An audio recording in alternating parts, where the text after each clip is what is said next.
ফিলিস্তিনের গাজায় চলমান যুদ্ধবিরতি দিন দিন ভঙ্গুর হয়ে যাচ্ছে। যেকোনো সময় আবারও ইসরায়েলি হামলার আশঙ্কা গাজাবাসীকে ঘিরে ধরছে।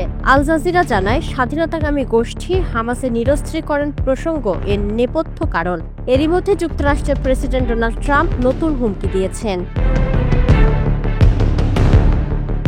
ডোনাল্ড ট্রাম্প জানিয়েছেন, গাজায় হামাসের বিরুদ্ধে লড়তে মধ্যপ্রাচ্যের কিছু দেশ নিজেদের বাহিনী পাঠানোর প্রস্তাব দিয়েছে। সামাজিক যোগাযোগ মাধ্যম ট্রুথ সোশ্যাল মিডিয়ায় স্থানীয় সময় মঙ্গলবার ট্রাম্প এমন দাবি করেন। তবে মধ্যপ্রাচ্যের কোন কোন দেশ ট্রাম্পকে গাজায় যাওয়ার প্রস্তাব দিয়েছে তা তিনি স্পষ্ট করেননি। কিন্তু ট্রাম্প এশিয়ার দেশ ইন্দোনেশিয়ার নাম বিশেষভাবে উল্লেখ করেন। একথা সত্য যে দেশটি গাজায় সেনা পাঠাতে আগ্রহ দেখিয়েছে, কিন্তু হামাসের বিরুদ্ধে লড়াইয়ে যোগ দেওয়ার কোনো ঘোষণা দেয়নি। ট্রাম্প লিখেছেন, মধ্যপ্রাচ্যের প্রতি এমন ভালোবাসা ও উদ্দীপনা গত 1000 বছরের আর কখনো দেখা যায়নি। এটি দেখার মতো এক অপূর্ব দৃশ্য। কিন্তু আমি এসব দেশকে এবং ইসরায়েলকে বলছি, এখন তা নয়। হামাস সঠিক কাজ করবে, এখনো এমন আশা করা যায়।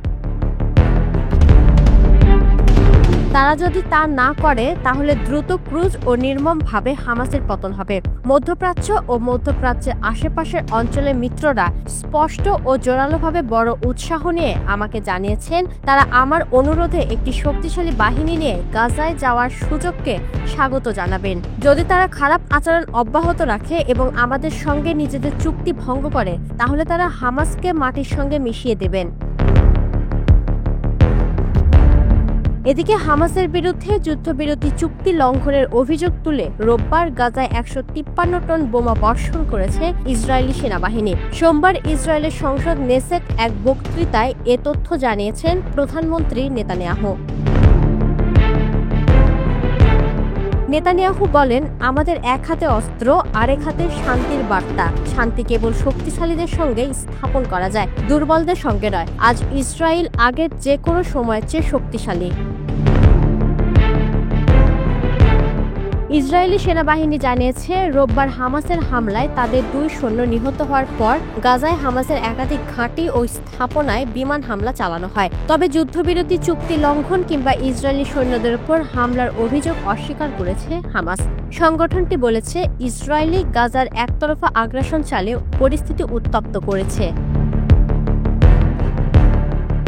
এদিকে এক সময়কার 2 প্রতিদ্বন্দ্বী দেশ আজ কৌশলগত মিত্র। মধ্যপ্রাচ্যের শক্তিশালী একটি দেশ জোট বেঁধেছে আয়াতুল্লাহ খামেনির দেশ ইরানের সঙ্গে।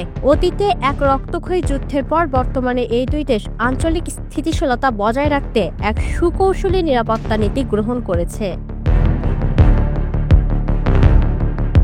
নিরাপত্তা সম্পর্কের জেরে ইরাক এবার স্পষ্টভাবে ঘোষণা করেছে যে তারা তাদের মাটি বা আকাশসীমা ব্যবহার করে ইরান বা অন্য কোনো প্রতিবেশী দেশকে কখনোই হুমকির মুখে পড়তে দেবে না। দেশটিকে যে কোনো হুমকি থেকে সুরক্ষা দিতে একযোগে কাজ করার প্রতিশ্রুতি দিয়েছে তারা।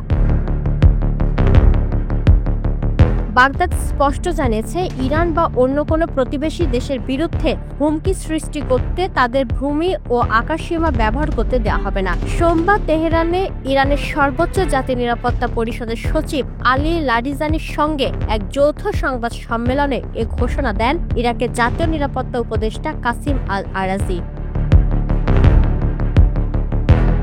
কাসিম আল আরাজি বলেন, ইরান বা প্রতিবেশী কোনো দেশকে হুমকির জন্য কোনোভাবেই ইরাকের ভূমি ও আকাশসীমা ব্যবহারের অনুমতি দেওয়া হবে না। বাগদাদ তেহরানের সঙ্গে স্বাক্ষরিত নিরাপত্তা চুক্তির প্রতি সম্পূর্ণরূপে প্রতিশ্রুতিবদ্ধ। চলতি বছরে আন্তর্জাতিক পরিমণ্ডলের উত্তেজনা চরমে পৌঁছায় যখন গেল জুনে ইসরায়েল অতর্কিতভাবে তেহরানের সামরিক, পারমাণবিক এবং বেসামরিক লক্ষ্যবস্তুতে হামলা চালায়। ফলে ইরানের শীর্ষ সামরিক কর্মকর্তা ও পরমাণু বিজ্ঞানী পর্যন্ত নিহত হন।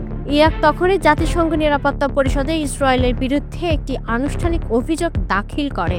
অভিযোগে উল্লেখ করা হয় যে ইসরায়েল ইরাকের আকাশসীমা লঙ্ঘন করে ইরানে এই হামলা চালিয়েছে।